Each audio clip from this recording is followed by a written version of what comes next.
or welcome back to my channel. Good to have you here. So today is going to be a first fashion content. So today we'll be working on a cut together A shape, a cut together with the sleeve A shape dress, a cut together with the sleeve A shape dress. So do well to follow. That's just it. Glimpse into what we are expecting. So stay tuned. Follow me. You'll be needing 2 yards of your Ankara fabric, your tape measure, your tape rule, your scissors, tailor scissors, and your chalk, tailor's chalk. And lastly, you'll be needing a ruler.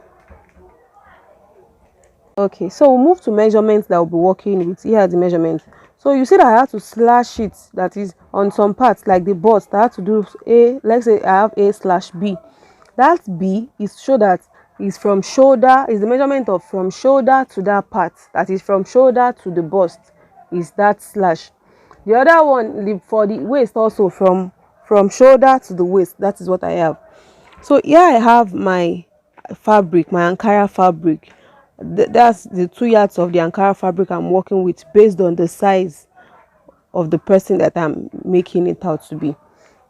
So now I'm folding my Ankara fabric. I'm folding it here. I folded it first into 2 parts, then I had to fold it again to another 2 parts, making the fold into 4 now. So if you look closely, you'll see that it has been marked earlier. This is because I was trying to record earlier, but I didn't know that the camera has went off. So please bear with me. So now we'll move to the measurements. We'll move to the measurement, the markings rather.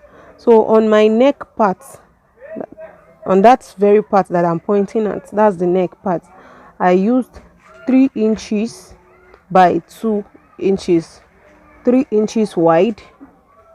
Look at it closely. 3 inches wide and 2 inches depth.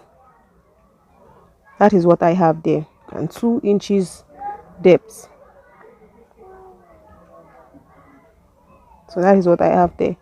So you join it together. You join that part. So next is me trying to mark out my shoulder.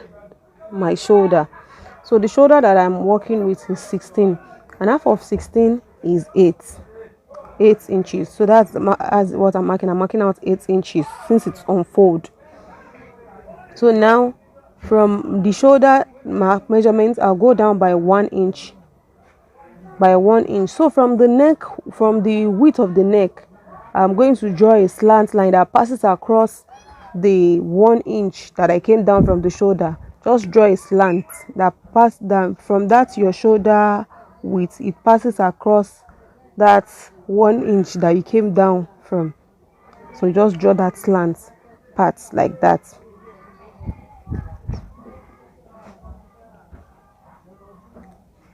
So now we'll go to measuring the sleeve length. Initially we have 10 for the sleeve length in our measurement, but what we have is not up to 10. So now I'm working with 8.5, and the remaining 1.5 is what I will use to fold it in.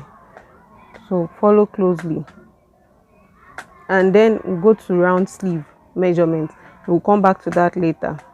Now from your shoulder to your bust points, remember I for the bust measurement I have 36/10. So that's what I'm marking now. So it's from that point you measure your 36 is going to be divided by 4, because your cloth is folded into 4 parts. 36 divided by 4, that's why we have 9. So you measure your 9 on that point. So for the sake of those that might not easily get how to divide, you can use your tape to do the division. So that's what I'm doing. You fold it into 2 parts first, also into 2 again. That's why we are getting in your 4. So that's 9. So you see it, I have 9 inches there. You mark it on that point, that 10 that you mark from your shoulder. So you are adding 2 inches is allowance, because you are not using any zip. Then we move to the waist. So from your shoulder to the waist, that's 17 inches. Remember our measurement book. So 17 inches, you mark 17 inches. It is from that 17 inches that you now mark your waist measurement. Same thing goes to the hip. The hip is 25 from the shoulder, 25 inches. That's what I marked there. Then you go down to the length of the dress, the full length of the dress.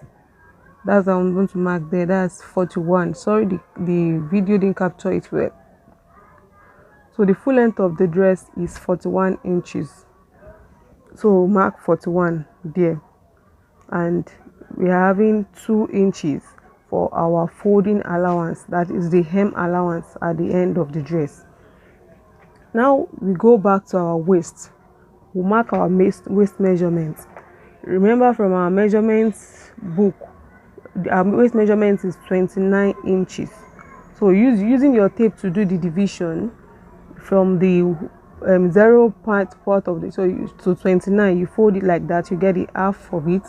Again, you fold the tape again from that half, so you have the exact measurements of that you're going to mark on your on the clothes now.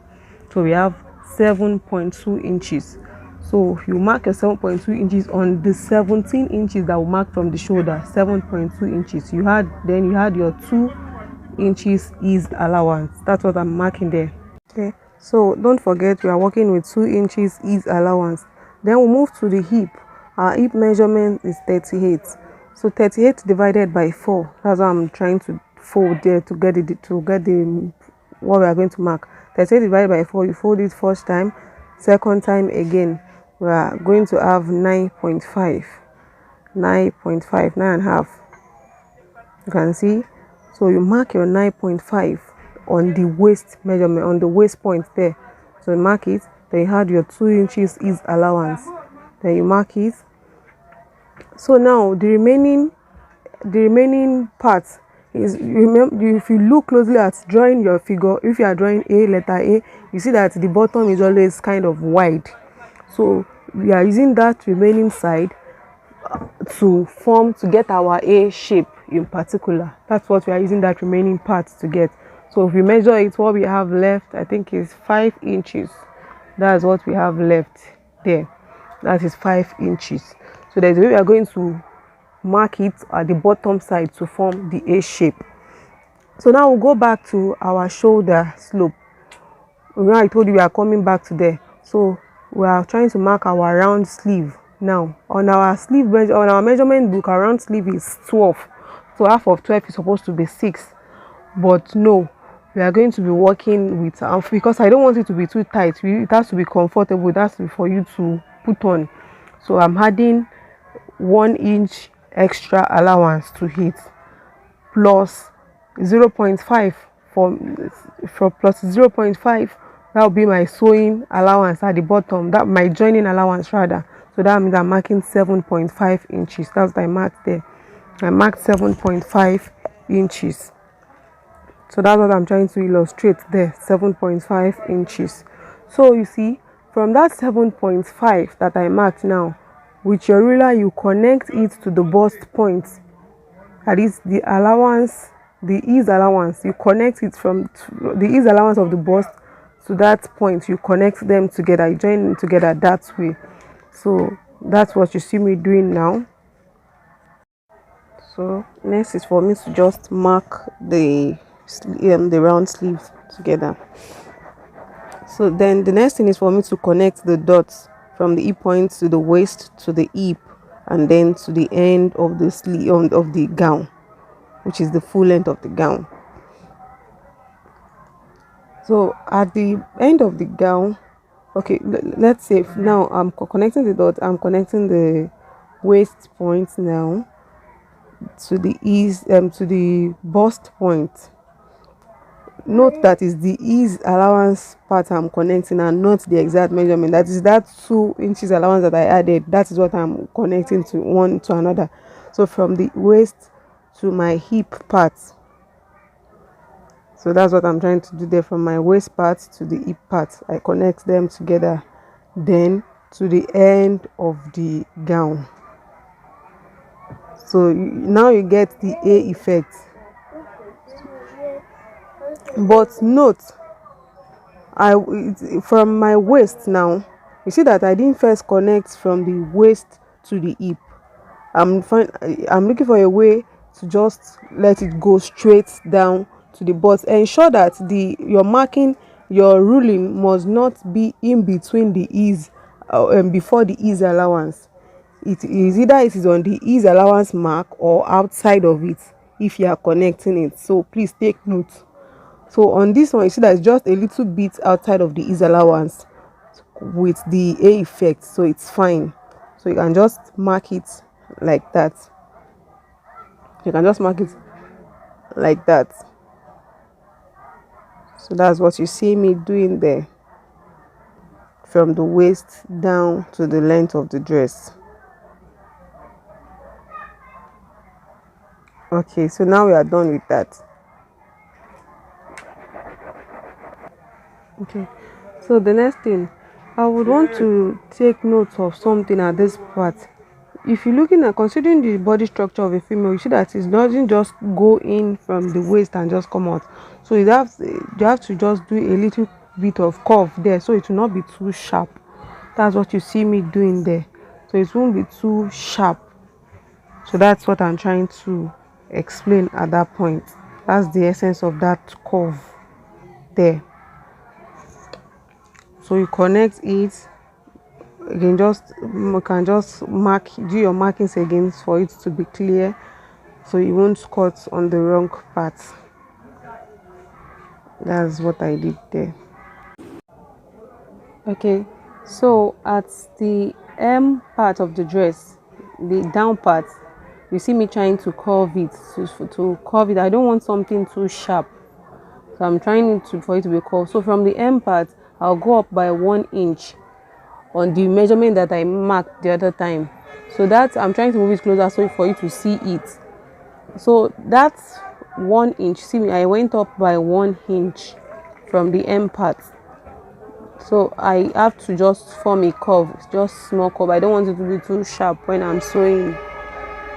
So that's what you see me doing there, trying to blend everything to have a perfect curve. So that's it. So then we move to the cutting part of it. This brings us to the end of the drafting of the dress. So now we move to the cutting of the dress. So just follow through, you get it. It's quite easy. It's quite easy.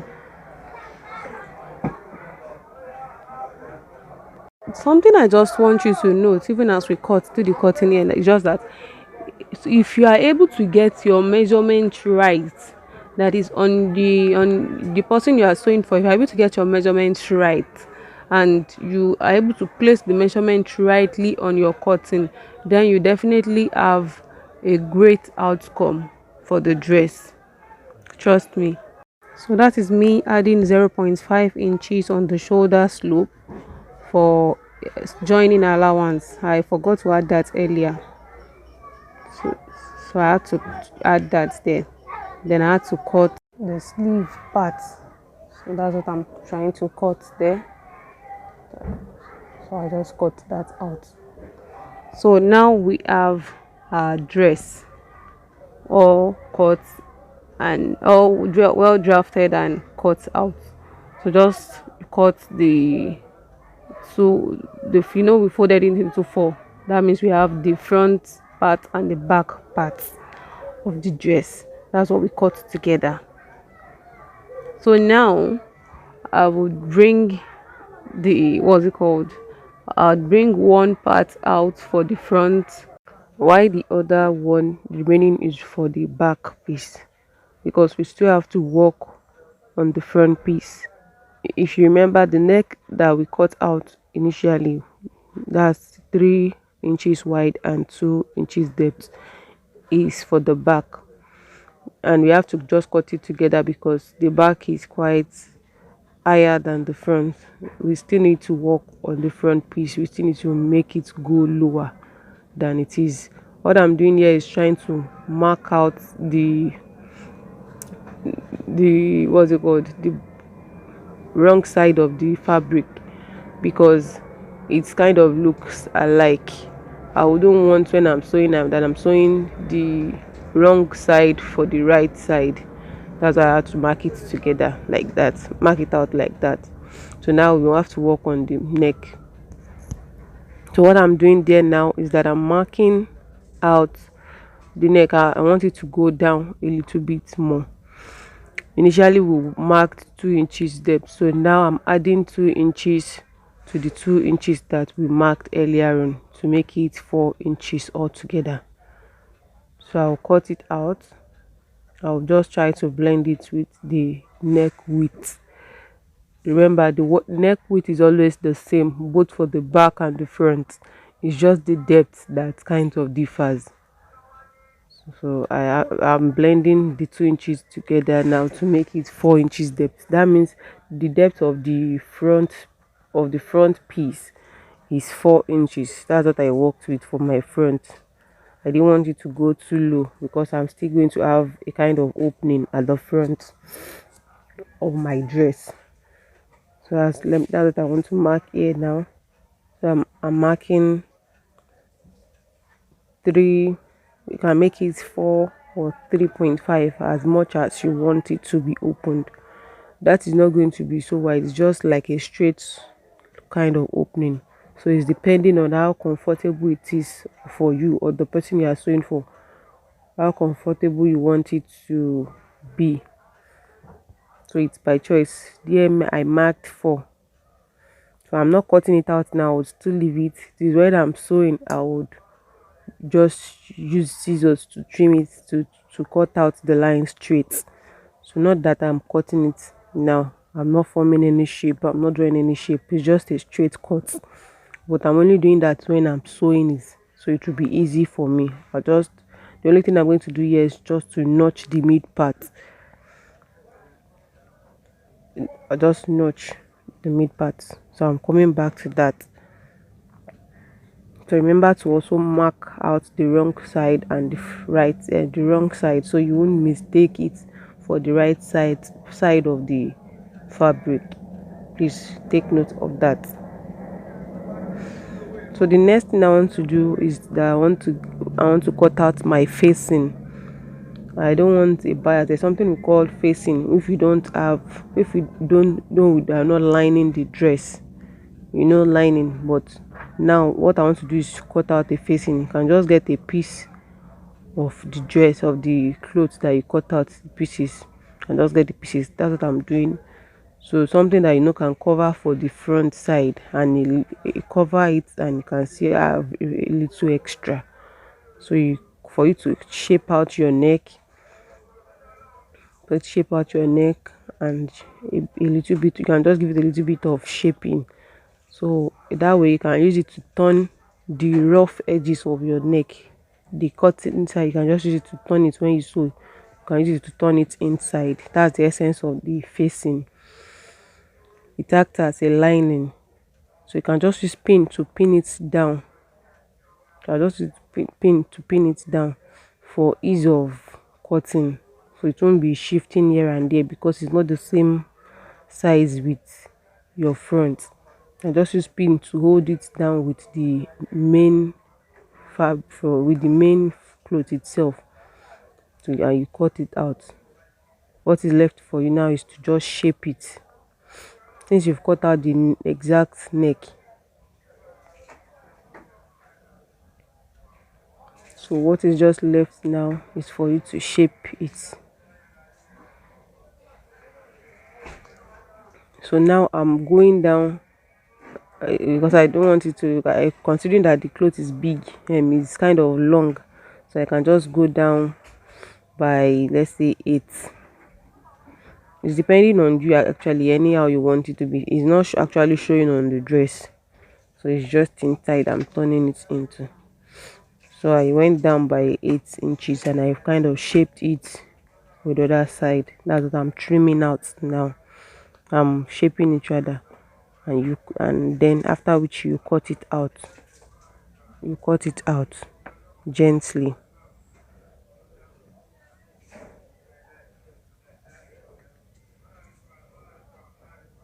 The major work of this facing is just so that that when we finish cutting our neck, we can't just leave the neck like that. so it helps to cover for the all those frail parts of the dress, that is where the wool will be coming out from. So you won't be seeing any traces of wool from the fabric, or any traces of wool from fabric. That's the essence of the facing actually. So you see the way I'm holding it, you see that it's the same shape with the neck. So when you use it to turn it, you won't be seeing any traces of wool. So you do the same thing also for the back. It covers up for, because we are not lining the dress, so it covers for the, it serves as the lining for the dress actually. So that's it. And this brings us to the end of the drafting and the cutting. So if you know you are interested in the sewing, so watch out for part 2. And if you know you got value in this, please remember to like, share and subscribe. God bless you. Thank you. Hoping to see you in my next tutorial. Do watch out. Have a great day. Bye.